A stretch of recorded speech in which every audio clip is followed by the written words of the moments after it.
Hello everyone, today we come back on the spread of Christianity in the Roman Empire.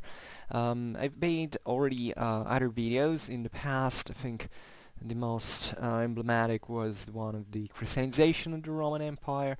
Kind of deals partly with what we're talking about today, so if you're curious or you want to have maybe more background relatively to what I already said, you can go check that out. I have medieval Christianity playlist, but let's say it fits into it goes back up to the ancient world as well.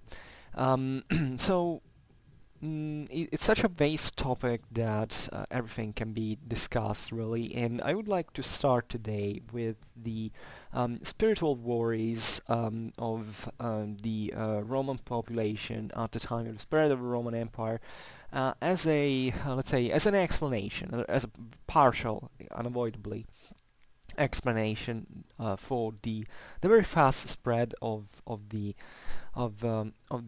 Christian religion, and because I don't really fully buy that. I mean, psychological matters are very important, and I buy the fact that indeed this favored the spread of Christianity. But in my opinion, it's a little more complex than this. It has to do also with the same social transformations that definitely have to do with a worsening of the life qualities and conditions, but it also favored certain social balances that kind of into which Christianity kind of fitted better in a certain sense. Excuse me, I drink a little. So it's kind of evident that the spread of Christianity, if you look at that chronologically speaking, fastened up exactly into those moments of political and military crisis of the Roman Empire. Up to the first and the second century AD, Christianity was out there. We know that it was spreading. Uh, Actually, thanks to Saint Paul, Christianity had spread almost everywhere in the Roman Empire since the first century AD. But one thing is, spreading just. The most important thing is the quantity of this. Like the Roman Empire was full of similar religions, similar beliefs. I mean, the Christianity is actually very peculiar on its own, and I have no knowledge of religions that were similar to it.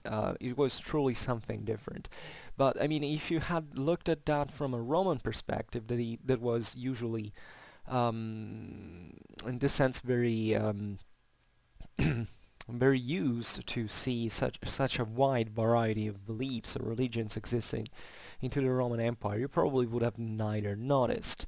So it's not really much about the Christian message in itself, but also about the receptivity of the message in itself. Because really the standard at the time in the Roman Empire was a fully polytheist one, for which the idea is that you can basically accept every kind of belief that you want. I mean, it's like a collection of beliefs.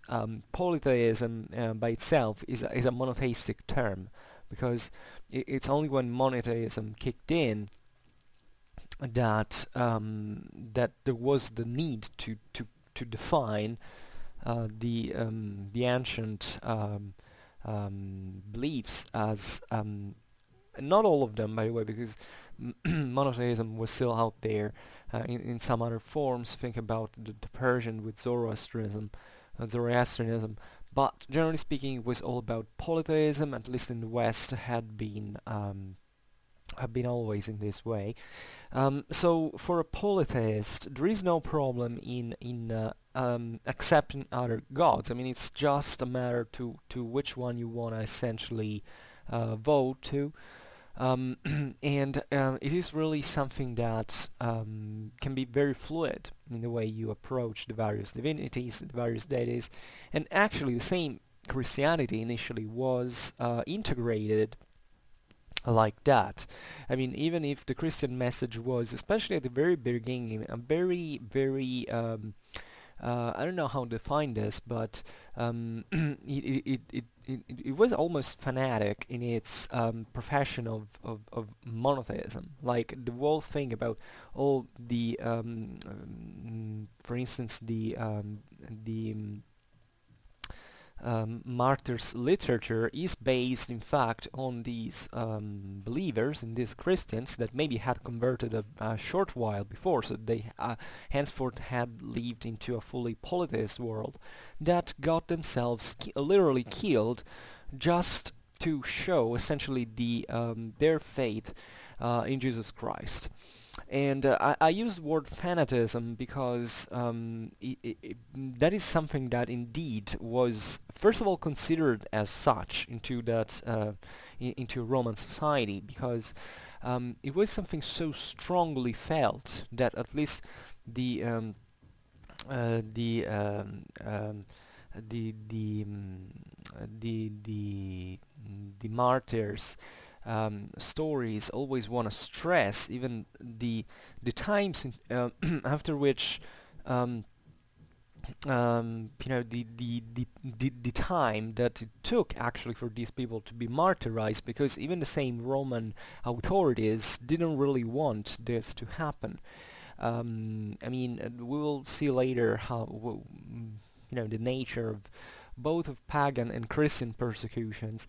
But generally speaking, the Roman authority was rather, we can't say lenient, because actually it was a very important thing for them to check whether, I mean, that every citizen professed respected, professed the imperial cult essentially. So this was a legal thing as well as a religious one to do, and although this respect, in this sense, the imperial cult was something extremely serious and it brought to death, hence where martyrdom originated from.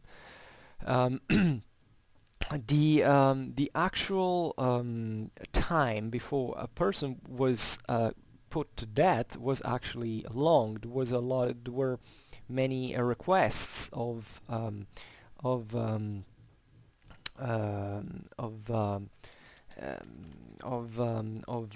repentance, of refusal of this anti-imperial cult belief before you were actually put to death by local authorities. Excuse me, drink again, because once again after I eat, I have this, I don't know why, I have to cough all the time.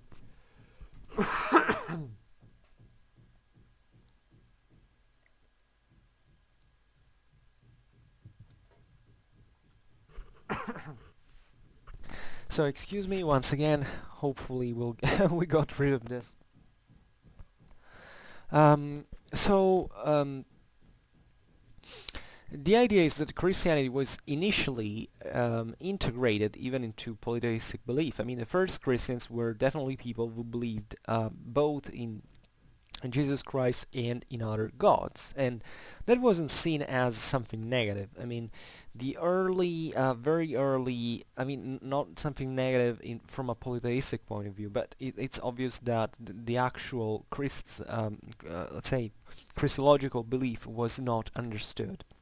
Why do I say this? Because in the martyral literature, that is the richest one that we have from the Christianity of these centuries, we see that it's exactly the contrary, that these Christians were essentially, first of all, sort of outcasts, which was definitely true, because it was something even um, shocking and scandalous and outrageous, especially for the the most prominent families in Roman society to have family members that converted to Christianism, so that refused the imperial cult over which the same families prestige was based, because these families, especially if they were aristocrats, were usually magistrates of the Roman Empire, so they were fully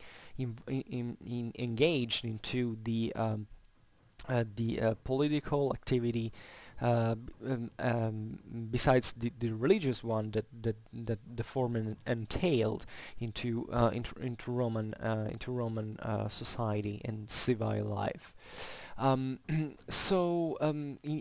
the martyrs literature, we have this kind of inflexible attitude from the Christians, and especially the martyrs, to not to refuse in any way Christ's teaching, and therefore not accepting in any way any other form of God, so the full monotheistic, the full faith actually in Jesus Christ, because that's really the cornerstone of the world literature. Um, Before up to the point of being put to death, but definitely considering the widespread of Christianity within the masses, we know that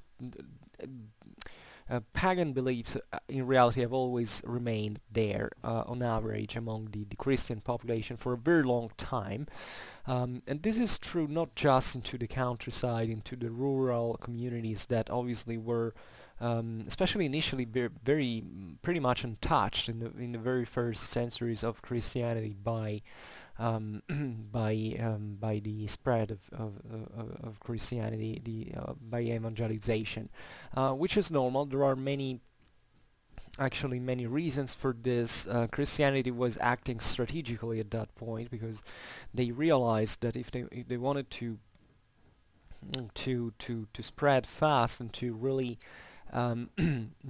transform the Roman state into a Christian one, which is also something that required, telling the truth, a bit of evolution from the originary thought. It's when Christianity began to play in a political and secular way, in a certain sense, but it was definitely the city that was the base of the evangelization. That was understood since the very beginning by by St. Paul, and that was the obvious thing, because really the greatest I can say the greatest resistance came from there. On the contrary, that's where actually Christianity spread more easily, for reasons that now we will try to see. But it was the place into which also the most developed pagan beliefs and education were present. Like in the rural world, definitely the communities had their own beliefs and all, but they were very often very superficial beliefs. I mean, they weren't very complex. I mean, surely they weren't superficial for them, because obviously they felt it very deeply. It was even in there all one with their lifestyle, with the cycle of seasons, with their agricultural work and all. But it wasn't such a highly developed philosophical system like the ones that were studied by the Roman elite. They were extremely educated, and were, by the way, much more educated than the early Christians. So that the city where those people lived, and expressed at best, let's say, that those beliefs, together with a lifestyle that, as we've seen, it was everything was all one with the political system of the empire, could be in a certain sense not more directly attacked, but the place in which it could be put into more direct contrast with Christianity, also in terms of lifestyle and all. So the city was a place where the Christian could be observed by large masses of people that, in this sense, could be made their beliefs their former belief questioned in a certain sense, and therefore making a greater impact from a political point of view, in terms of conversion. Also, by the way, the agricultural world was probably much more resistant also in certain ways, because even in there it was very, very difficult basically to Christianize in the in this sense, in the original and complete monotheistic sense of the belief, because in as we will see in the cities there were already certain beliefs that were similar to Christianity or to monotheism, and were tending towards monotheism. Think about henotheism. So this idea that you have essentially one major god for you, that either you venerate more than others, or that you worship more than others, or that you believe to be objectively more important than the others in a hierarchical uh, order compared to the other deities. So people were kind of more open to the idea of Christianism in the city, also because Christianism, albeit understandable in the essentials to the local, by the, let's say, also the less educated, was also probably very intriguing from an intellectual point of view, from a theological point of view, also for those same elites at a certain point. I mean, especially later, when definitely especially when Christianity became a so-called licit cult, that is a legal one, basically in the beginning of the 4th century. But with the countryside, it was much more difficult, because the local communities believed in their in their religion since millennia, practically, because that was something that had been created. It was all one with their lifestyle, with the agricultural cycles, and also the Christianization of the countryside not only began later on average, but also took much more to be fully brought to an end. You can say that arguably certain parts of Europe actually have still maintained some sort of paganism in their superstitions and in their beliefs, that they were citing essentially even the Christian beliefs, and sometimes even having a syncretism there.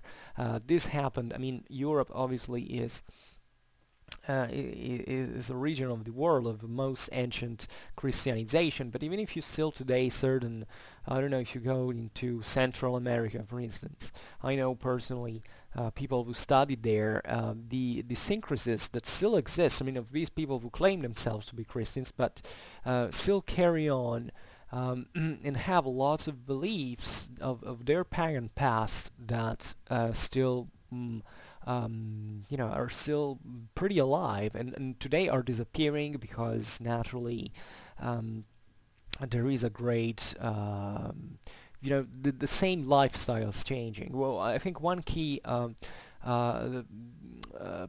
point to understand religion and widespread, so even relatively to today's topic, that is the spread of Christianity in the Roman Empire, is how lifestyle actually changes. Because if you're not dependent anymore on I don't know agricultural production, you worship say agricultural deities and all.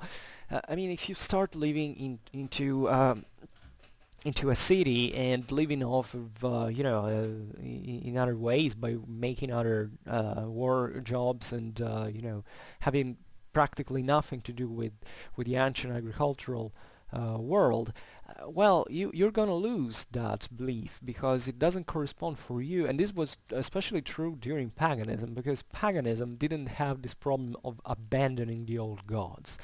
I mean, yeah, there was definitely a problem doing that, but I expressed myself poorly.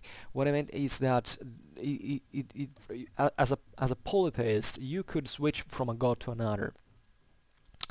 depending obviously on the need that you have, because that was really literally based on a contractual way. So if you moved from the countryside where you had certain agricultural deity, let's say, and you went to living to a large Roman metropolis, and you started, I don't know, entering your business in, I don't know, maybe there was a port and you went fishing, you would switch to the maritime, to the sea deity that hopefully would make you fish more, um, have more success, and favor even for the weather and all. So that's how flexible polytheism actually was. In some ways, in others it were more difficult, and naturally we have also to distinguish. I mean, at which point certain beliefs were actually permeating even the same the Roman world without actually being really understood. I mean, the ancient Roman religion, for instance, was not known at the time, was already forgotten. The ancient Roman religion, many people think that the ancient Roman religion was essentially the copy of the Greek pantheon. Completely false. The Romans had a wholly different religion that was, however, so archaic that already by the 1st century BC was practically still performed in its rituals, but definitely forgotten in its original meaning. And unfortunately, we don't know much about Roman religion. That was a completely different one. It had almost practically nothing to do with the other, if not as an Indo-European religion, it was it had been mostly developed into the Italic culture, and it was a completely different thing. It's only later that the Romans got kind of Hellenized especially in the elites, in what was the elite's education, and therefore, since the Greeks had in turn also crystallized their own religion, because even Greek religion at the time of the 1st century AD wasn't anything like the one of the 6th century BC. It had completely changed. It had been now it's very difficult even to explain it, because it's obvious there was a continuity with deities and all, but Hellenism had changed a lot. Certain elements had been sort of canonized. Even as moderns, we shouldn't conceive the Greek pantheon in this sense as a canonic thing. I mean, the ancient Greek religion was literally based on a different religion for every single Greek city that existed out there, among I think the hundreds that were there. So the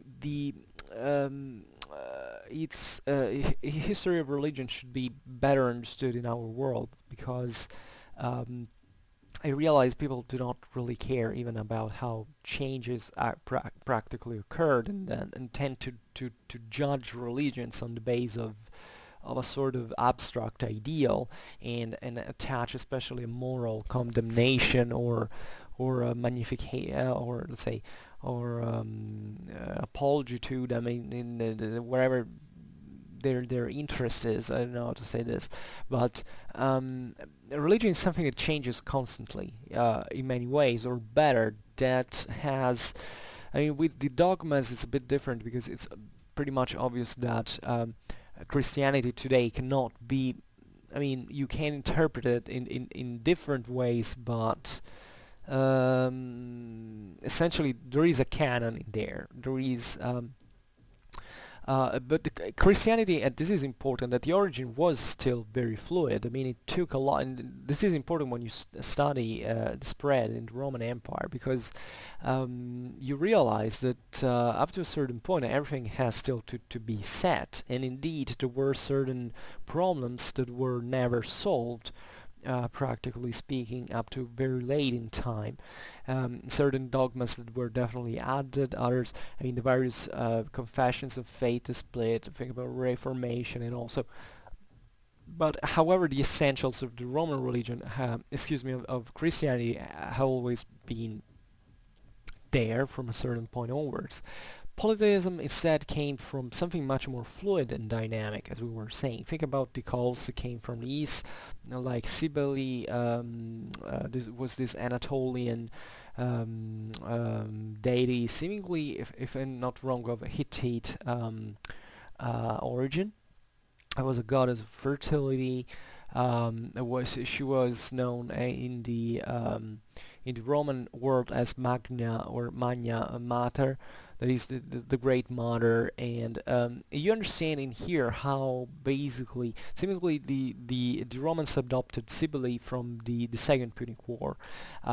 It was already at the point, this for saying that the Romans were open since a very early age to different cults. They used to englobe them essentially during the expansion of the Roman Empire. It was, but this started happening too early, that when, I don't know, the Romans began to invade other cities of the, especially the Etruscan ones that were associated often with powerful deities and all.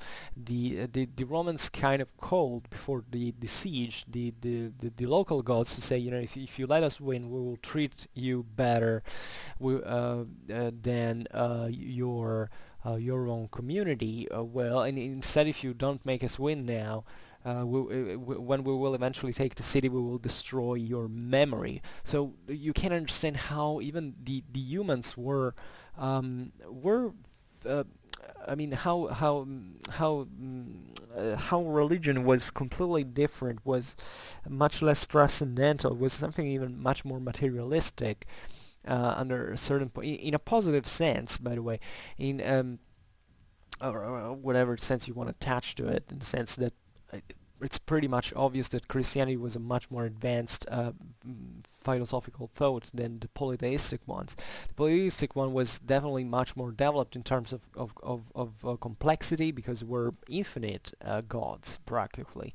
So even from a cultural point of view, it had a much more, in sheer quantity, it had a much more massive cultural background than Christianity, that in this sense is relatively more simple. But at the same time, it's also qualitatively more developed in terms of philosophical system than other ones. But this is also arguable, however, because certain pagan beliefs sometimes were very, very sophisticated. If you take, I don't know, with what the ancient philosophies even existing in the Roman Empire, you know, all the mythology of was extremely complex, was something extremely loaded in meanings that unfortunately to us today are also partly lost. Think about the Sibylline cults. Well, were destroyed actually during Christianity, and Christianity in this sense was responsible just for paganism, for persecutions. This is it cannot be erased. It's not something you can forget. So, but since here we're not judging practically what people did, but we're still essentially understanding how things worked, even from a perspective of religious evolution, evolution of beliefs, of systems of beliefs and all. This is also very important to state. There was a huge pagan culture that has been basically mostly erased because of the rise of Christianity, and that we can't understand pretty much today. So I was listing actually certain deities that came chiefly from the east: Cybele from Anatolia, Isis from Egypt, the Sun King. There were actually many cults having obviously the king the sun at the center of the of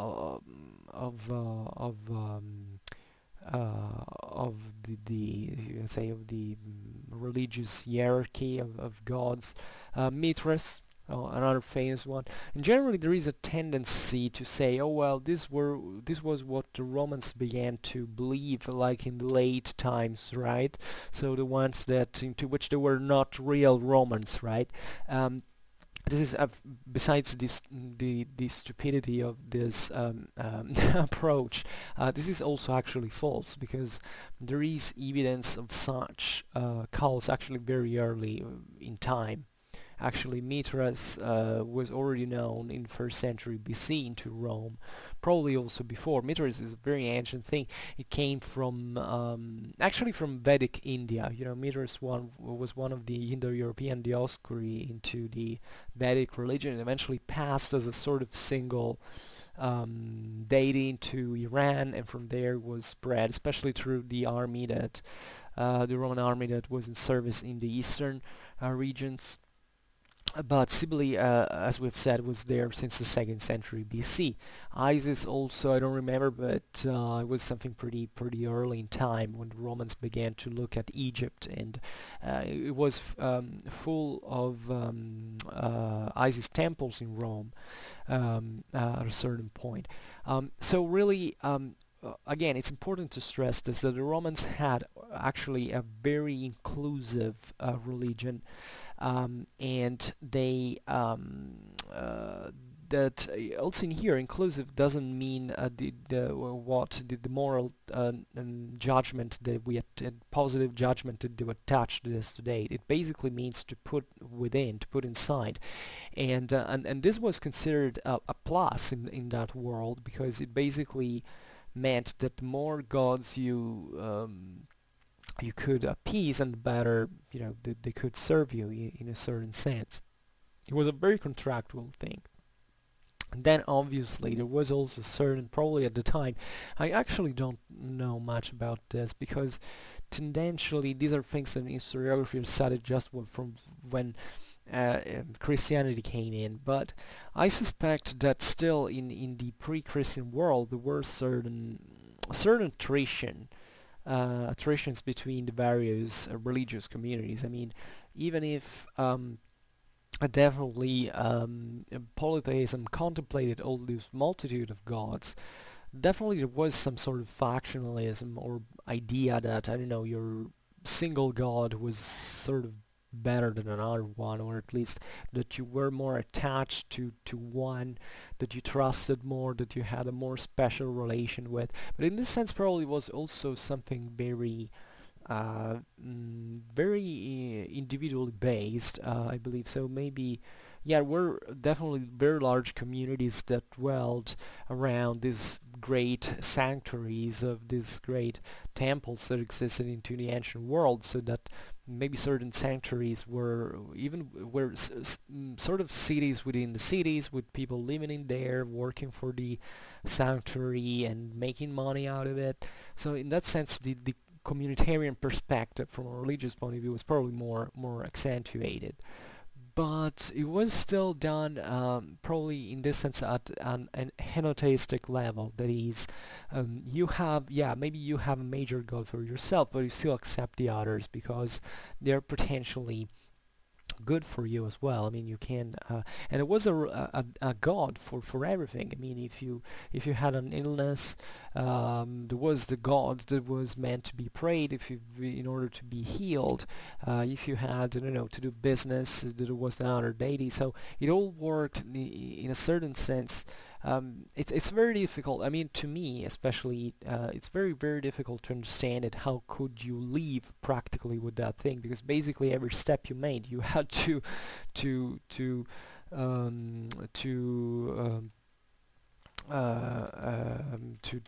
kind of favor to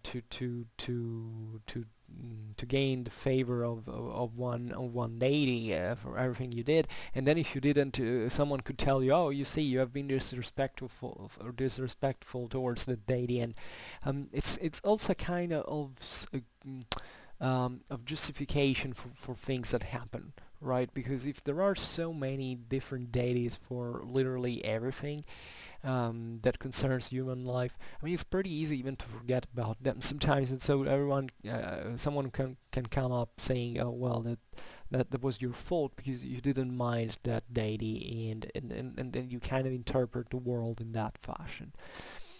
But as I was saying, there was a change into the beginning of this time of the say of the empire's crisis, that the first of all was favored by the same multicultural nature of the empire, meaning that if the Roman Empire had only some gods, probably they would have stuck to, I mean, you would feel that you had to stick with those, right? um, if you have many, you are automatically pushed towards or orienting yourself towards the ones that can eventually help you. So in this sense, also Christianity was favored in a certain sense by the same polytheism in many ways. The main desire at the time was definitely the hope for a liberation, a freeing from pain, from death, and these transcendental perspectives for which the material, the earthly sufferings was basically considered as a transitory phase of, and that the soul could survive into another world essentially. This was already there in polytheism, so Christianity wasn't that innovative. What was really innovative about it, it was the mean through which you could get into this. So Christianity, as we've said, began to spread chiefly with well, the first real spread. I mean, if Christianity exists today, it's not thanks to Jesus or Saint Peter, but to Saint Paul. Because without Saint Paul, there would be simply no Christianity today, or at least it would have remained a sort of Jewish sect, and it might have disappeared maybe in the following centuries. So that's where it was first spread. Then the Hebraic diaspora was also something that revived this sort of Judeo-Christian presence. There was also definitely a competition between Christianity and other Eastern cults. So it wasn't really about just getting in contact with I don't know, those Roman or Greek beliefs, but actually making a race, having a competition really with other Eastern cults that were going towards the West. This happened, as we've seen, chiefly among the cities in the most diverse social classes. Obviously, in here, every religion had probably better adherence, let's say, to certain classes. For instance, Mithraism is bestly remembered because it was very widespread among the soldiers. For many reasons, but even there was a lot of syncretism as well. Mithraism was very important. As we know, there are people who claim that essentially it could have as well wipe out Christianity at a point. I'm not so sure about this because it was too elitist as a cult in many ways. I mean, it was open to anyone, but it implied a long let's say stage of it had also its symbolism was really opened to it was best fitting for certain parts of the populations rather than to the universal message, compared to the universal message that Christianity was professing. And what is, however, characteristics of Christianity, it was its being an object of persecution by the Roman authorities. This basically didn't happen with many other cults. I mean, the Romans believed that essentially there was the religio, that is the religion, and the superstitio, or superstitio, according to the pronunciation you want to give. So there were essentially certain licit cults and certain illicit ones. The illicit ones were actually the Romans were quite pragmatic, and certain cults were prohibited essentially because they were thought to be socially disruptive. Like the Romans were extremely superstitious themselves, tendentially speaking, but exactly for this reason they began to ban things like magics, like this kind of of curses, spells, hexing, because they were considered to be a sort of fully negative thing. For the rest, they were quite open to all the other religions that presented a sort of positive message and that could potentially help the society, because that was really all about what they cared. So the very harsh persecution toward Christianity was something that stemmed from the fact, as we've said before, that the Christians didn't recognize the imperial cult. That it was basically all what the Romans required in order to for you to be free of any other for any other belief in parallel with the cult. Essentially, in a polytheistic perspective, close to your gods, you had to put the little icon of the current emperor, of the genius of the emperor. That was the deity, and that was it. And you had to do a formal rite that consisted into certain brief acts, like burning some incense and professing, spelling certain words, and that was it. So that probably many Christianity actually avoid, and we know this from Christian literature at the time, especially from the criticism that the most integralist Christians were essentially criticizing towards the other ones, who, in order to be saved from persecutions, did this formal act of accepting the imperial cult and then continued to profess the Christian belief. If anyone refused to do such a thing, I mean to respect this cult, essentially it was a big problem, because the idea was that if you don't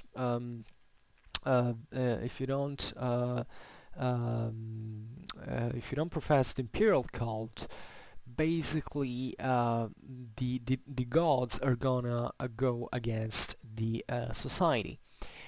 This was taken very, very seriously by the Romans, because theoretically even one guy would, in the whole society that that disrespected the gods could come to could bring to the god could make the gods take revenge for the whole community. So this happened also actually a lot of times also during Christian times, thinking about the Middle Ages, modern age, that where there was a huge catastrophe or someone that, something bad happened, usually the non-Christians were, or the non-believers were blamed. And persecuted, and think about the how the witch hunt basically was about. It's interesting from this perspective. The human society is working in the same exact way at a sociological level, whether they are pagan, whether they are Christian. So it's not really religion that changes that. The Christians in this sense were persecuted, but even the persecutions, the Roman persecutions, were actually relatively episodic. They also occurred for different reasons. I mean, it wasn't so mechanical, probably. I mean, in such a based empire like the Roman one, you cannot believe that was actually at every corner someone who was checking whether you carry out the imperial cult or not. It's probably most of the Roman population neither did something like that, but it wasn't something so formalized, so mechanical as we can maybe think about it. But the Christians tended to ostentate their refusal for any other belief but the Christian one, and therefore they caused even public scandals that in this sense were noticed by the Roman authorities and eventually brought to the actual persecution of the individual people. These persecutions, by the way, didn't really turn into bloodshed necessarily. I mean, the most violent ones were during Diocletian, but other times the persecution consisted in confiscating goods or something like that, which obviously doesn't diminish the importance of this. So the this Christian religion was seen as therefore a subversive force.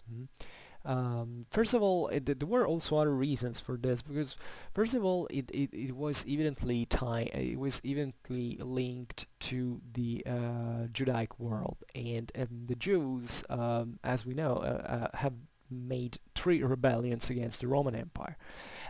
So there was a sort of from a Roman perspective, the Jews were considered as extremely tumultuous and extremely unruly, and because of their religion, by the way, because the Jewish rebellions were also led in the name of God. So if already this was the main prejudice towards the Jews, which concretely risked genocide during the rebellions against the Romans, the Christians had these similar features were seen also in great suspicion. But definitely the major reason for the Roman distrust toward Christianism was this intransigent monotheism that, as we have seen, refused the cult attributed to the figure of the emperor.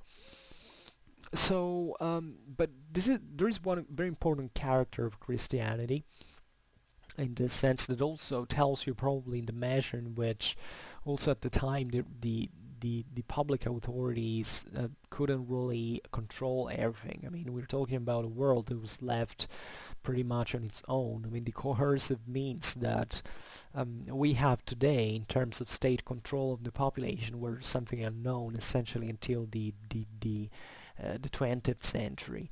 At the time, public authorities sometimes were kind of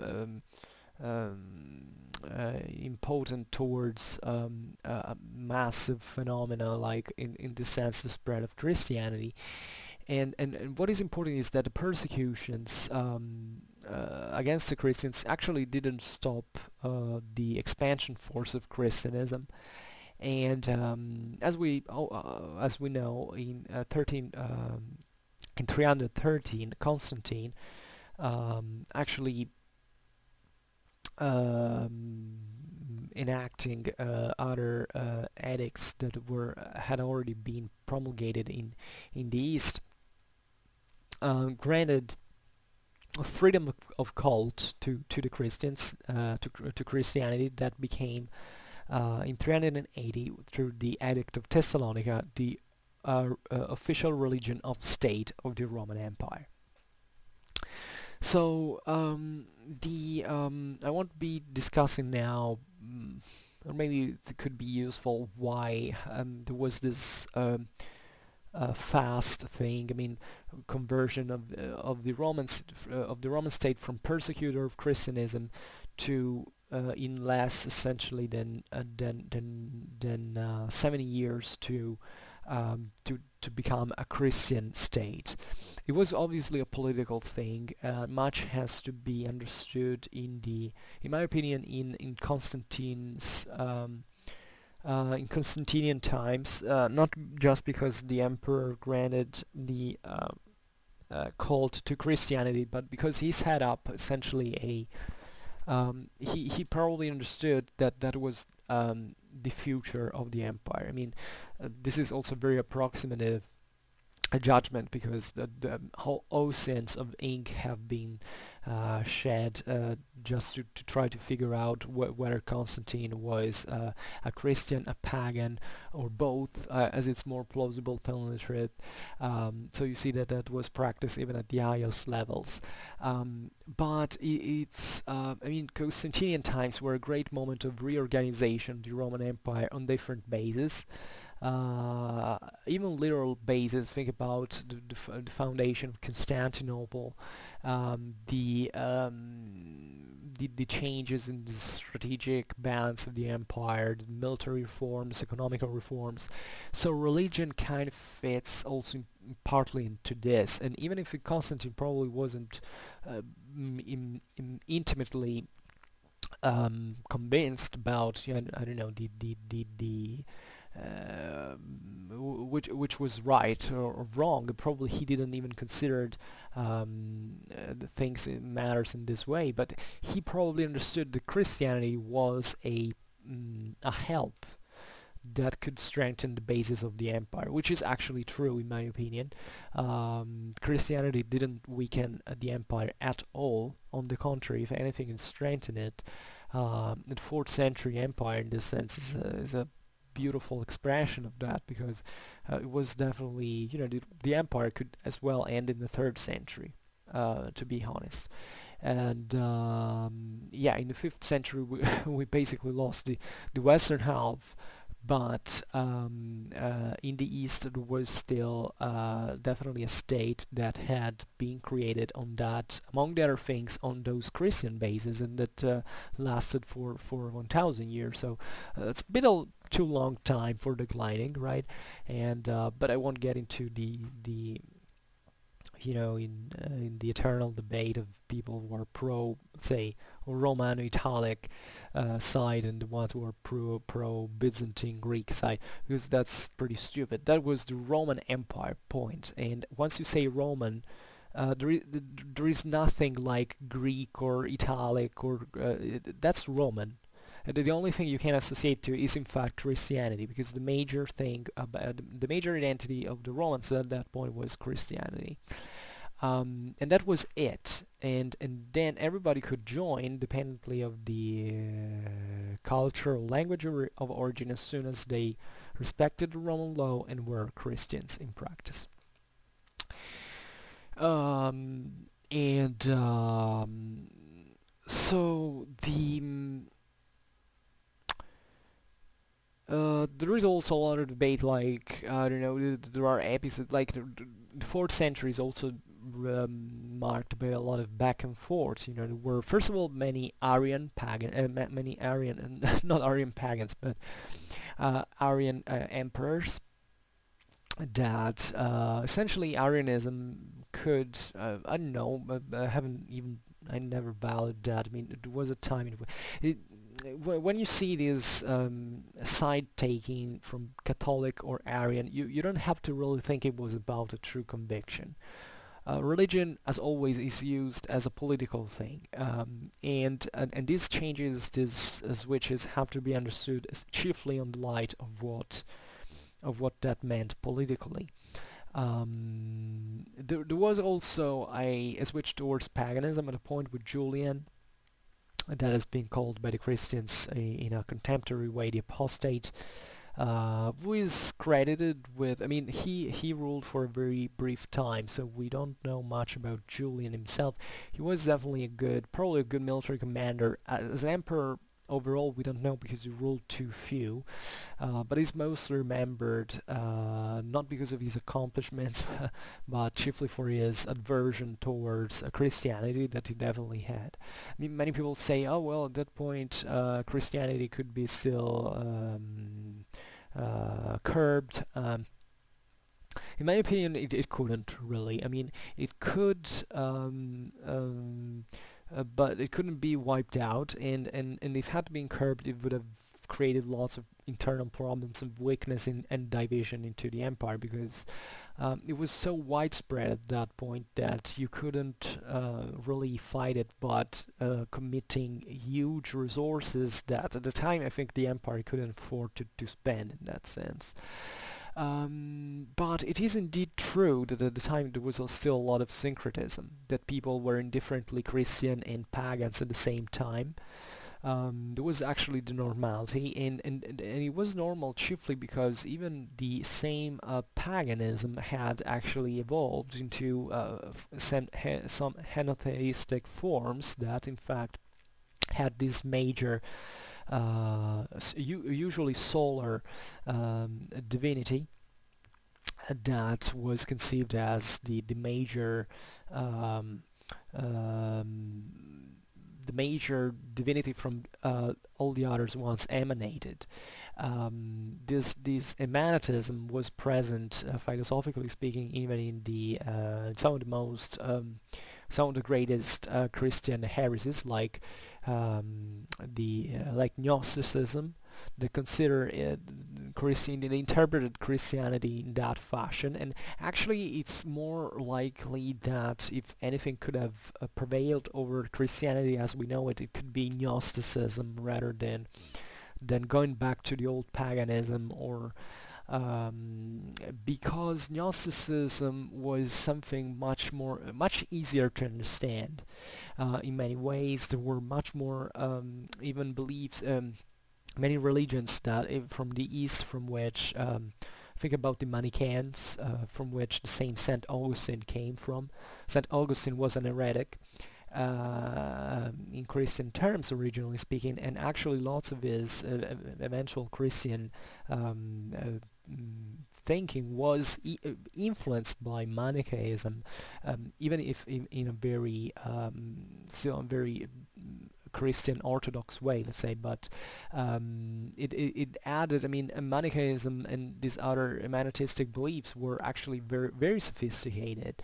And the main problem with Gnosticism was, however, and that's why probably Christianity practically won as a non-Gnostic cult.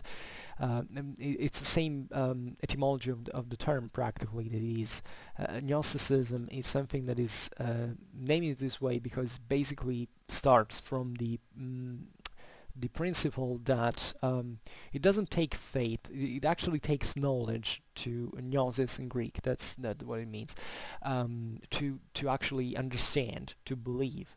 And that is something extremely threatening for Christianity, because Christianity essentially says that all it takes is faith. If you have faith in Jesus Christ, so you accept him as your Lord and Savior, that's all it takes. You can be the most ignorant person in the world. You can have been the greatest criminal in the world. It doesn't matter. As long as you have that and you repent, obviously, of your sins, you can access the world, the heavens.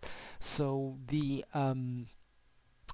Gnosticism was very seducing because it kind of maintained that a sort of initiatic and um, um, um, exoteric character that was proper actually of most of these, especially Eastern. Actually, no, well, of all pagan beliefs in practice, that is, that you had go essentially through stages of initiation to the cult. At each one, you gained a sort of further knowledge. That's how it happened, I believe. I mean, Mithraism is the greatest example of that, because we are relatively well documented about Mithraism and all the series of passages that they implied.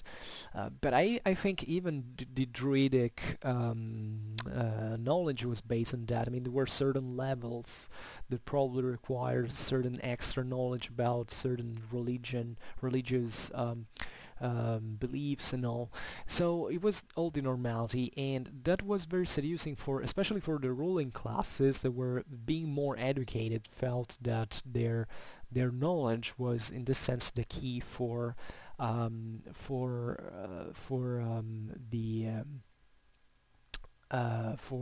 salvation, essentially. Instead, salvation doesn't imply that. Saint Augustine was pretty much keen on this topic, and he basically managed to compensate, let's say, to really integrate the even knowledge into faith in practice. I mean, I don't know how to say this, but I explained this in the video I did 2 days ago, mendicant orders education and scientific teaching. Basically, in there was the problem how to reconciliate knowledge, how to reconciliate reason and knowledge with faith, and Saint Augustine, and explain how Saint Augustine did that. So if you're interested, you can see that. Um, but generally speaking, the first thing is if for Christianity is actually fate. I mean, reason has to kind of back fate, but in a Christian perspective, but still, if you don't have fate, you basically go nowhere. And Gnosticism was saying the exact contrary. It was knowledge first, and faith coming accordingly to knowledge. So it's also very complicated to explain from a philosophical point of view because there are lots of different even interpretations of this, and as well as implications in the process. Since the letters of St. Paul, you see that especially in Athens, where there were some of the most advanced philosophical schools at the time, there were certain scholars that had converted to Christianity, but essentially interpreted it in that elitist fashion into which knowledge at the time was really conceived just for something for the rich and the educated. The Christian message instead, I think, won and took over because it was really it really addressed everyone.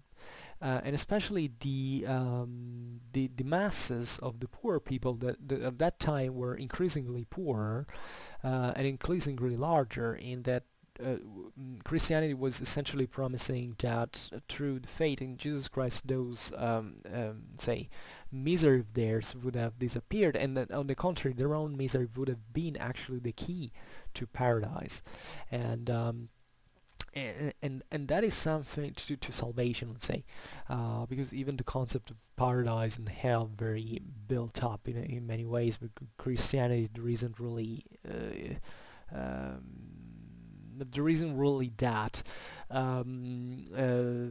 if you read the Bible. But aside from this, it's all metaphorical essentially. But at least from those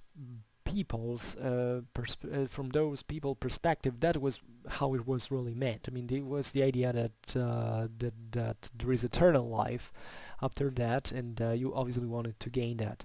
But it was also a matter of being addressed in a world that really was very it wasn't very classist, because the Roman Empire was rather there was a there had been always a sort of social mobility, but in those times social stratification was actually crystallizing. We would have only have very, very rich people at the top, and lots of very few people rich people at the top, and lots and lots of poor people at the bottom. So that was there is no surprise why Christianity was so widespread among the masses, because it was promising a sort of social justice that even if it didn't belong to this world, but that in the other one, if you believed in Jesus Christ, you would have essentially achieved. And think even about it. This is very important. Think about slaves. We're talking about a civilization, the Roman one, that, like just all the civilizations at the time, was based on slavery, and even the Christian the Christian Empire still did use of slave in practice. So you understand also in here that there are certain things that never that take much more to change than rather having a religion or another. Also because, as we were saying, even these huge masses of slaves at this point were substituted by masses of subjects in a certain sense, because slaves, first of all, Rome had seized since some centuries the actual campaigns of expansionism that could bring literally hundreds of thousands of new slaves in a single campaign.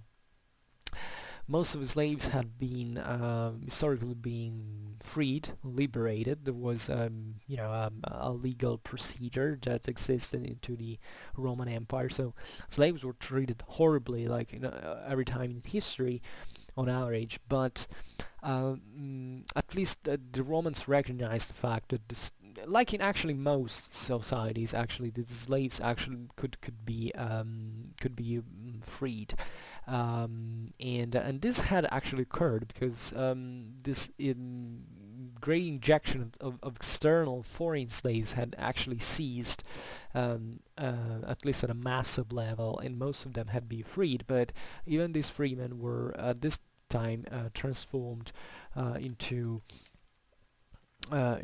colonists, into people who had to still work and were still tied to their masters, and also in practice not much had changed.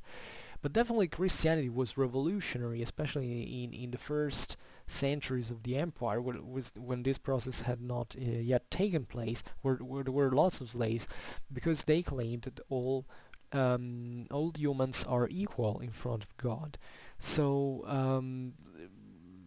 this was also another. I mean, imagine in a world like the Roman one, where the slaves are considered not even humans, and it's kind of conceived that it's right that they are slaves, because either they've been conquered, or they've ended up into their situation because of their irresponsibilities and all. That this religion actually addressed even slaves.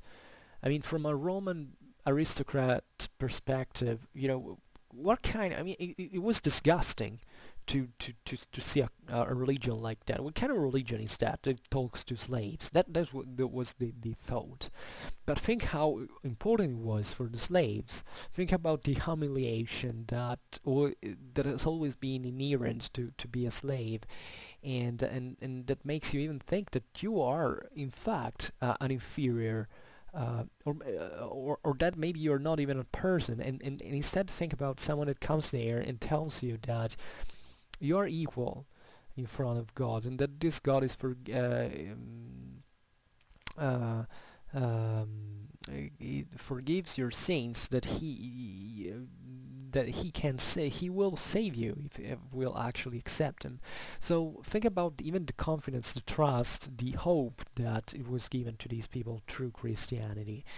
And we know that lots of slaves were Christians, in fact, in the early days, and since the early days, and the however, we shouldn't think that aristocracy was so devoid of uh, cultural understanding toward Christianity, because actually, if Christianity spread so much, we owe it also to the Roman aristocracy in itself. This can be paradoxical for all the reasons that we mentioned now. We have seen how Roman aristocrats were proud and elitist and all. But at the same time, that feeling of spiritual tension definitely existed still in today's world. It especially exists among the aristocratic classes. This is something that happens partially still today, and it's also part of the Christian hagiographical leitmotifs. Think about even Saint Francis of Assisi, that was son of an extremely wealthy merchant, or many people were extremely rich, and at a certain point they converted to Christianity and refused all their material goods. So in an aristocratic world, there is always, I think, for certain psychological dynamics, the one member that decides that that wealth, that power is really too much, is even immoral in a certain measure, and that refuses it. Obviously, this was the key of reading, let's say, that the Christians gave to it. Actually, Roman aristocrats were very energetic on their own. I mean, this idea of spending for the community and the population was implicit into the duties of the Roman aristocrats. So, telling the truth, it wasn't really about abandoning really their power, their wealth, because usually we have a lot of evidence, especially of women, of aristocratic women, that had this attraction toward Christianity. So women didn't have really a, I mean, Roman women had a certain importance within society. They had, especially towards the late Roman Empire, more rights. They could dispose of personal goods and all, but they couldn't cover offices, public offices, and all. So there were individuals who were kind of left aside a little bit from society, and it was kind of more acceptable, especially at the beginning, that they would convert to Christianity, especially in spite of all the scandal in the because if it had been the son that had to basically inherit his father's role, even precision society, that would have been a disaster. In fact, I don't remember actually lots of men actually of that position converting into in that fashion, and even when they did, especially in late Roman Empire, when Christianity was spreading among aristocracy, they always did it kind of switching from the pagan evergetism to the Christian charity, so not really changing very much their lifestyle, and maybe founding monasteries instead than paying for public games. And that was also part of a patrimonial strategy, in the sense that maybe it was more profitable to found a monastery on your own than actually, paying for gladiatorial games. But there was also a genuine commitment in this process, relatively to, you have to think that was also a true genuine Christian belief at one point. In this late Roman history is very fascinating, because even there are monasteries who were founded since those times. Actually, think in Rome. In Rome, there are lots of monasteries that, or at least of archaeological sites that we know were maybe ancient pagan temples, or maybe uninhabited areas, especially the beginning, that were turned into, I don't know, into monasteries or into churches. That's quite fascinating, and that happened a little bit all over Roman Europe and even beyond. I mean, when Christianity expanded, there were lots of renownedly lots of pagan shrines and sanctuaries that were turned into churches, or maybe they were destroyed, and they had churches built upon them. But um,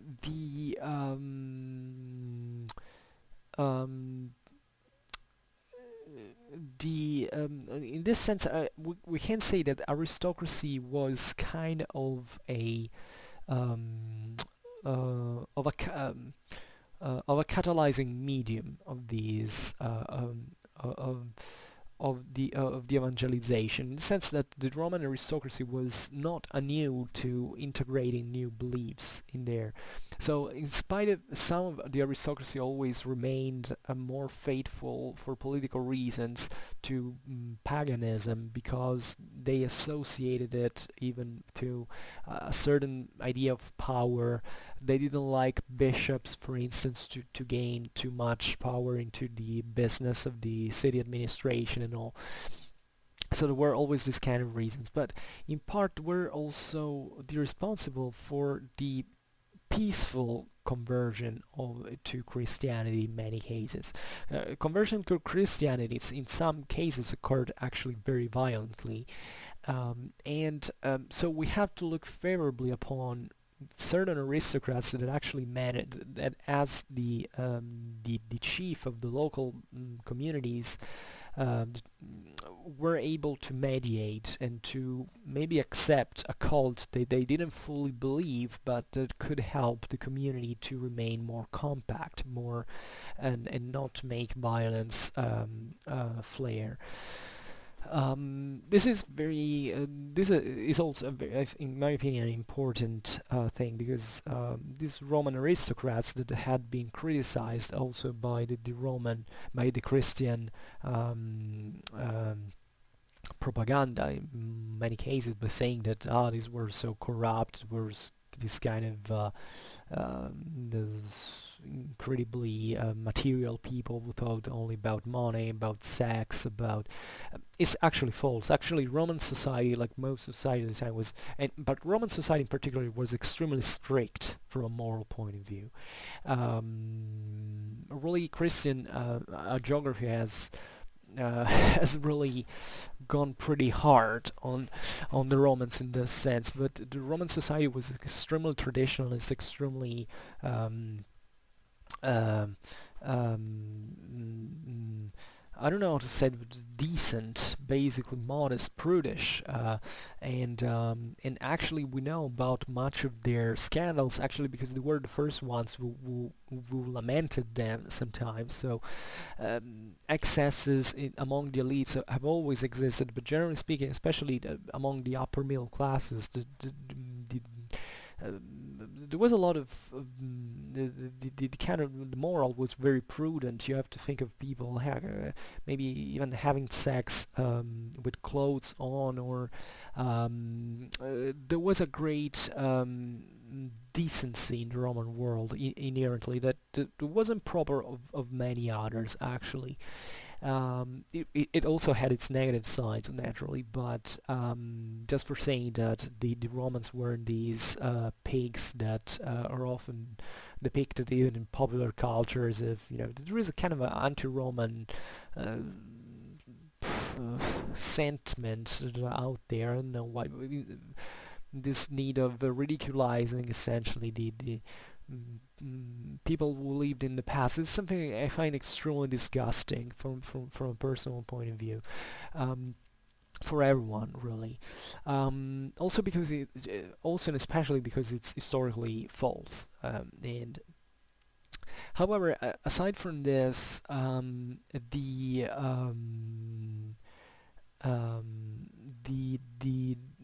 we have also to say that monotheism had certain advantages even for the aristocratic classes. Like the evangelical message was pretty simple, which is already something that, as we were saying before, really was a minimalist approach to religion, considering the overly complex system of polytheism, also in terms of cults and all. I mean, it required only um, a few acts and a few to perform actually to be a good Christian.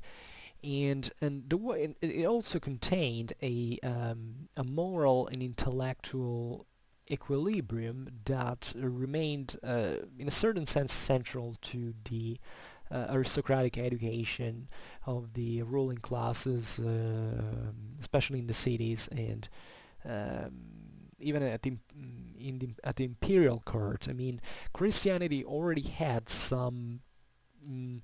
Think about Stoicism.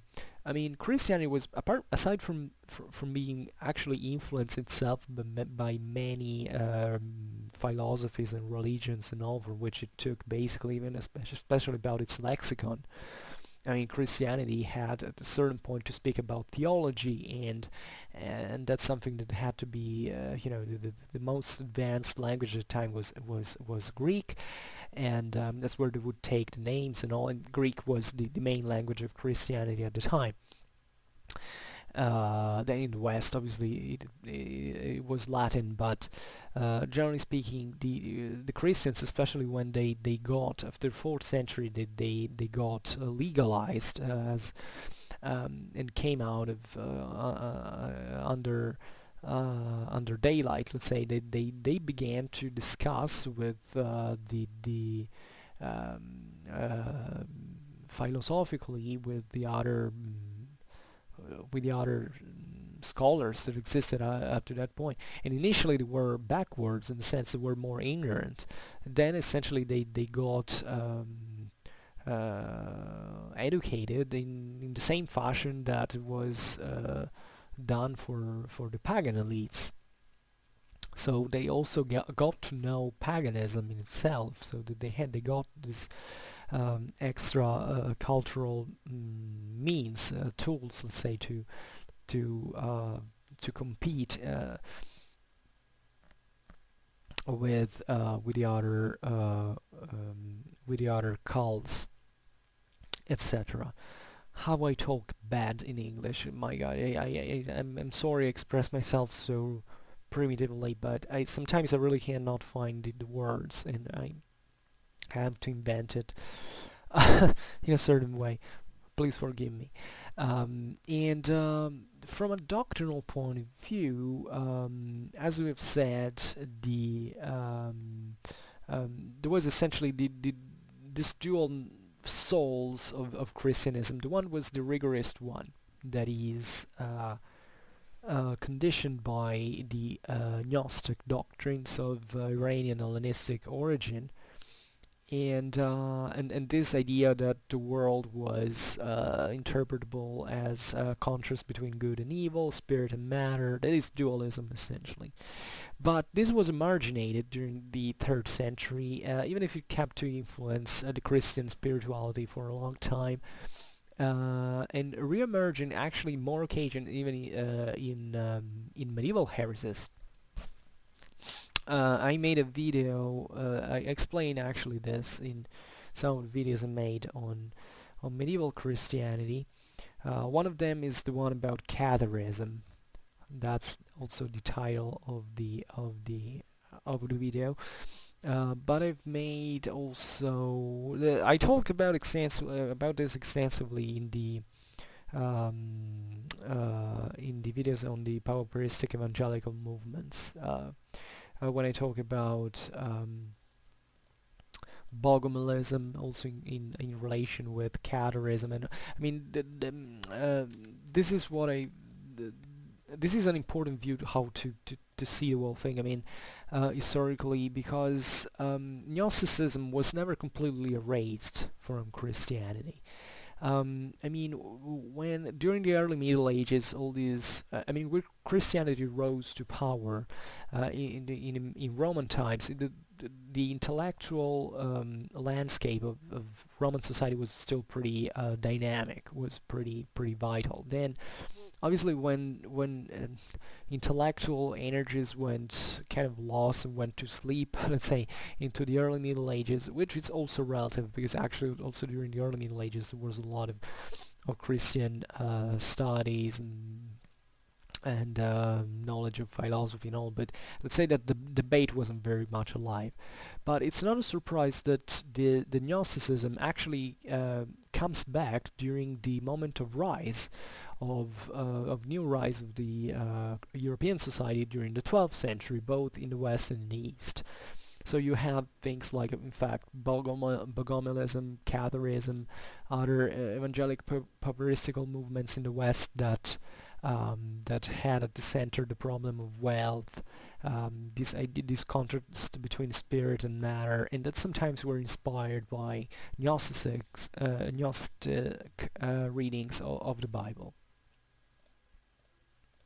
about which we don't know much, by the way, because sometimes um, um, they weren't. I mean, first of all, these movements were persecuted, and their voice was kind of silenced in history. So we don't really. It's difficult for us even to understand what they really believed, because we don't actually know it. The reason it's not survived, but generally speaking, we have many hints that manage to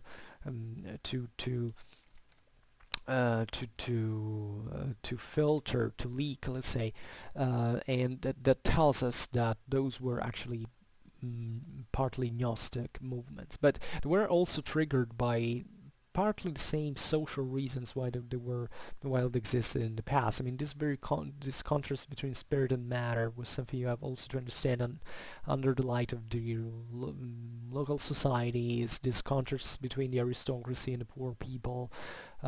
It's kind of the same reasons that always come back.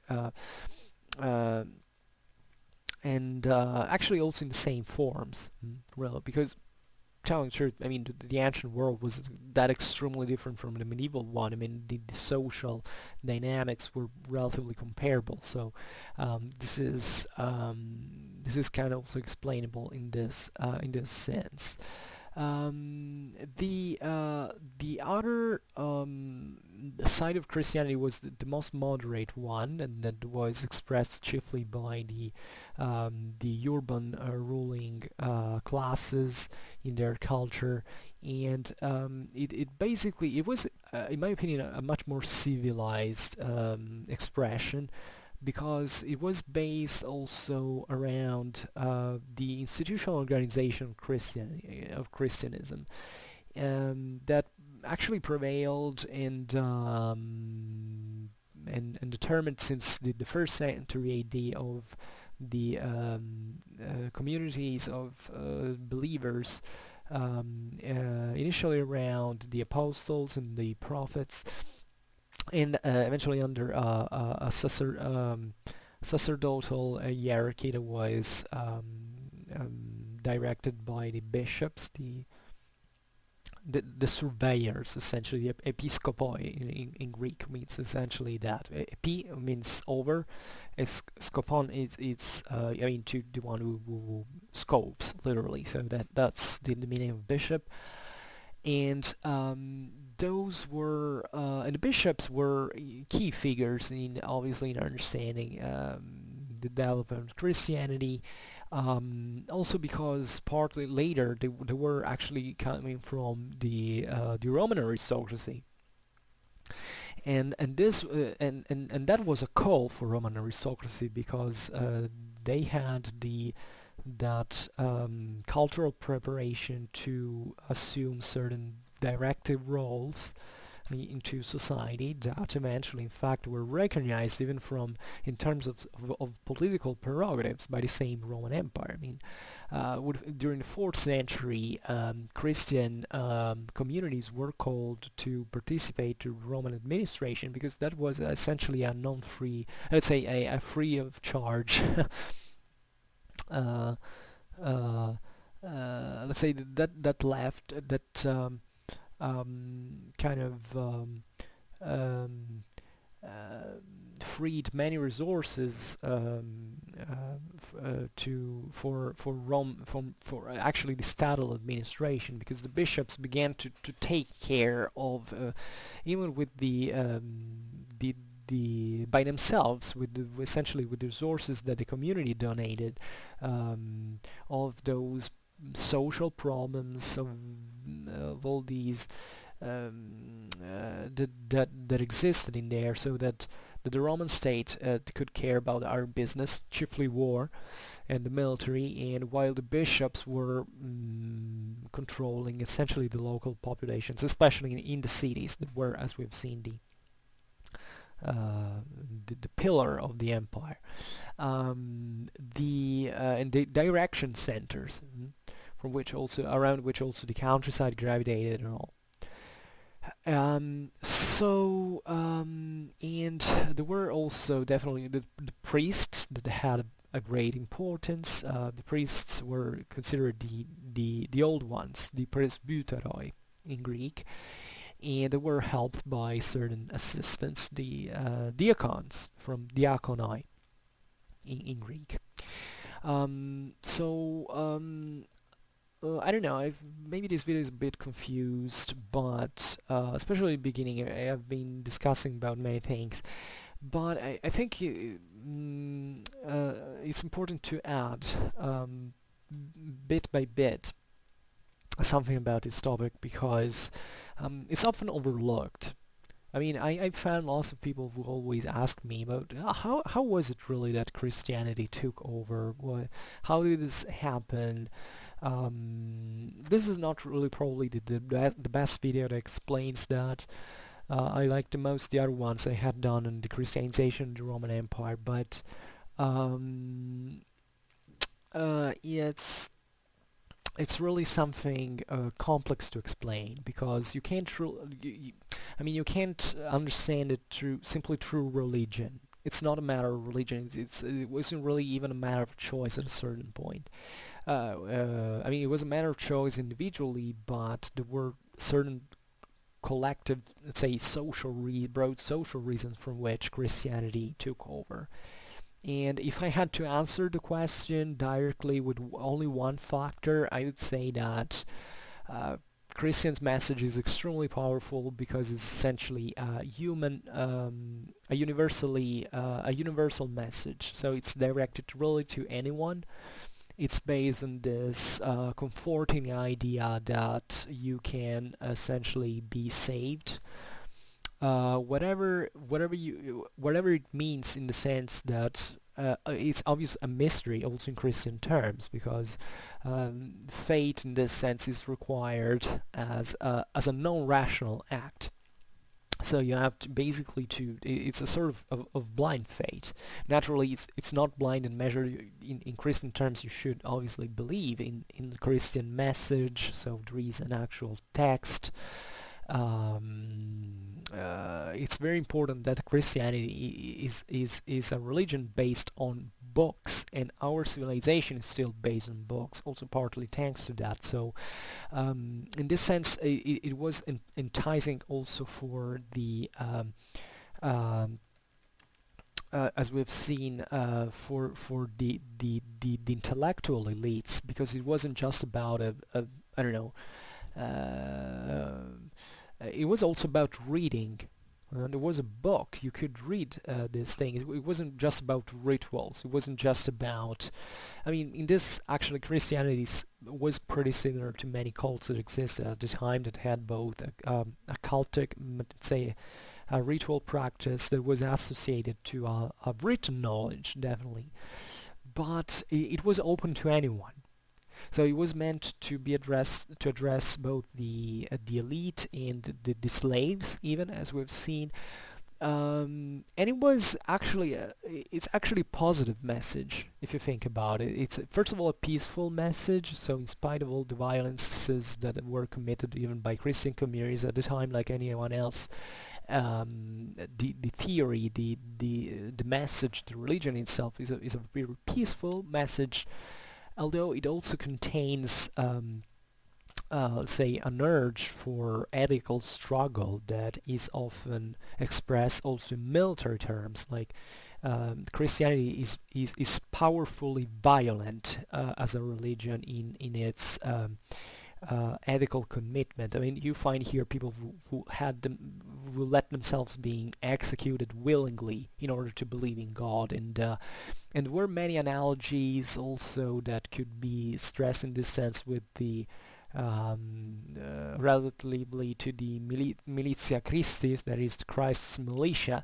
that kind of fitted eventually also in the Roman military, in this sense. I mean, the idea that killing was always was always a sin. It could be it was unavoidably a sin, but there was still a need for that to happen in some measure for good. Think even about the Christians. I mean, to defend Christianity, that was the first me. But think about even the Christian let's say relation towards public authority. Christianity has an extreme. This was inherited partly by Judaism, because the Jews were already used to, in this sense, to be ruled by others. So they developed for their own security this kind of tolerance towards local governments, despite the fact that, as we've seen, the Jews rebelled many times against the Romans. But it was the idea that this is a very positive one, in my opinion, that it comes from Judaism, that wherever you go, you have to remain Jew and Christian or Christian if you are, but you have to respect the local authority. That is something very, very important. In Christianity, you find also a lot of justification for that authority to be there in the first place by God's will. So this was actually telling the public authority that Christianity was kind of favorable to this. I mean, it wasn't a socially that socially subversive thing that, I don't know, we don't want a state, we just want Christ. No, because in the Gospels it's written explicitly that you have to obey the masters in some measure, because those are put there by God and not in vain. So they could be even evil masters, but still they are put there by God. So whatever it happens, um, um, either in positive or negative terms, the state is meant to be there. And this is also a very civil message. Obviously, Saint Mark Gospel was the one conceived to be read actually by the Romans, by the Latins, let's say, and it contains this kind of civil. That's its characteristics. It was meant to entice the Romans under that point of view, that they cared very much about their civil nature, their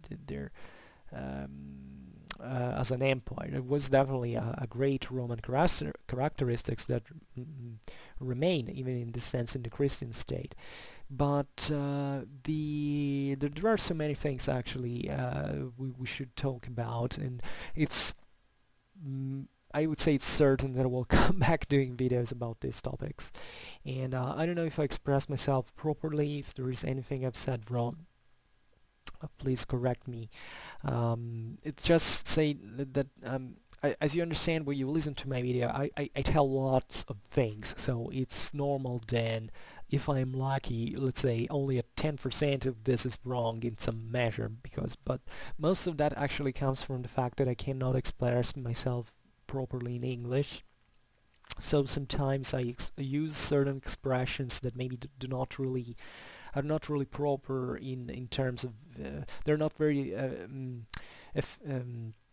effective in delivering the message as I would like to express it. But as you see, I try also to correct myself to tell things from a different perspective every time, so that eventually I can compensate with my linguistical difficulties with a greater refinement by adding up informations, so that maybe it's clearer for you.